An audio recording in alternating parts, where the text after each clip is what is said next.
Hello mga kamokang, ito nga pala yung ganap nung nagpunta kami ng Alinam. Kasama ko dyan si Gladys at si Jessica yung aning ko.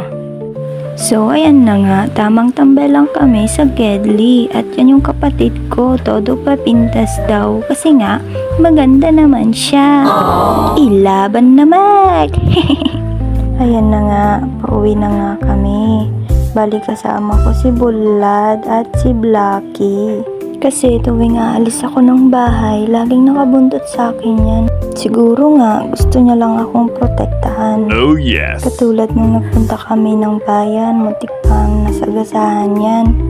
Tapos nung pauwi na kami, andun siya sa pergola nakaabang sa amin. O diba, ang sweet ng aso ko. Bago pala kami umuwi, ay dumaan muna kami dito para kumuha ng buko. Ay, niyog pala. Niyog na baog. Ay, baog ay niyog. At ito pala yung kukunin namin panggata para sa malagkit. Alam nyo ba, ang hirap pala kumuha ng niyog, buwis buhay. Nakakatakot kasi nga may pating daw dyan. Ay! At ito na nga yung last, bali nakuha ko na din sa wakas. Bali nagpatulong na nga ako kay Gladys na umakyat kasi hindi ko kaya. Sige, mahal pa nagsala-sala na natin nagkatagong gunam lang araw. Ayaw, di ma!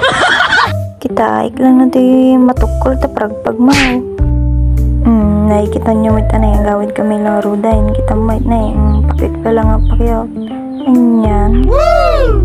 Papartake man lang natin, hindi na alis to kami makadanon, di tayo nakpinabanog. Lagi na kami pelang ganon, tanabanog di baboy main, ay ating ko. What? Pasensyakan, tasab sa balamit ti may ilaw-lawat kon.